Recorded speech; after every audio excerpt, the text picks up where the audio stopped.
pensez, c'est quoi ça?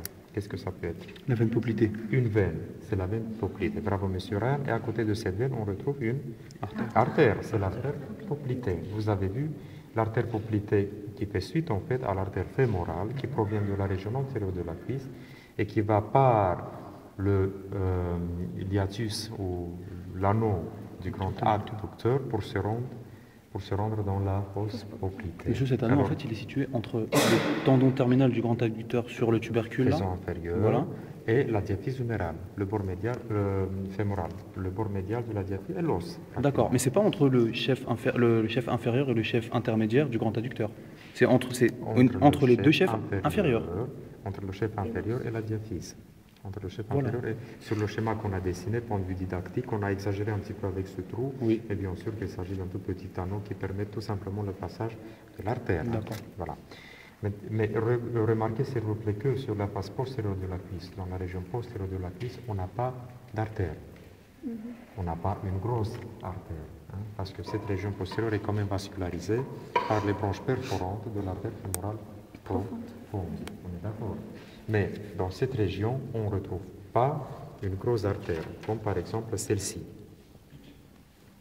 Et ce paquet vasculo-nerveux qui se compose de nerf tibial, veine poplitée, artère poplitée, forme en fait le paquet vasculo-nerveux poplité. Ensuite, on descend au niveau de la face postérieure de la jambe. Qu'est-ce qu'on retrouve? On retrouve déjà le muscle. Mais c'est quoi? Qu'est-ce que vous en pensez?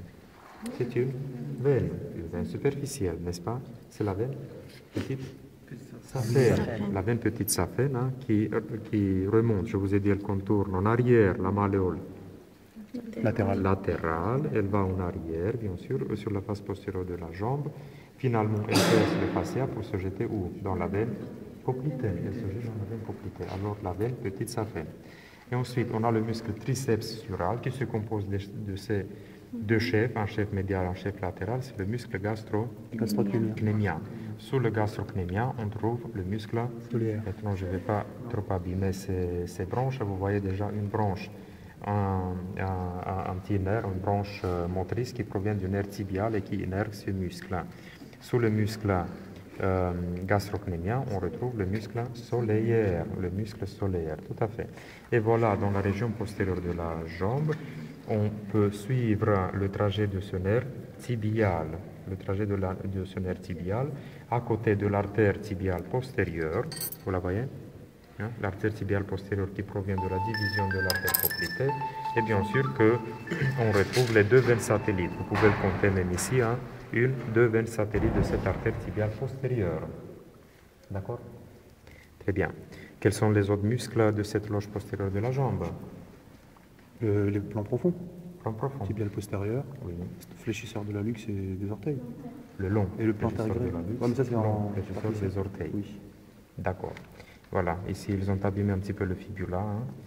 Et dans la loge latérale de la jambe, on retrouve les deux muscles péroniers. Les deux muscles péroniers. Vous voyez, hein, celui-là, c'est le long péronier ou le long fibulaire et le court fibulaire. Et leur tendon qu'on tourne en arrière, la malléole latérale toujours. On est d'accord? Voilà. Ce que vous pouvez identifier, le tibial postérieur, on l'a ici. Malheureusement, ils ont complètement abîmé la fibula ici. Je ne sais pas qu'est-ce qu'ils ont cherché. Voilà. Avez-vous compris un petit peu la disposition de ces structures sur la face postérieure? Par exemple, là, de l'autre côté, voyons qu'est-ce qu'on voit ici.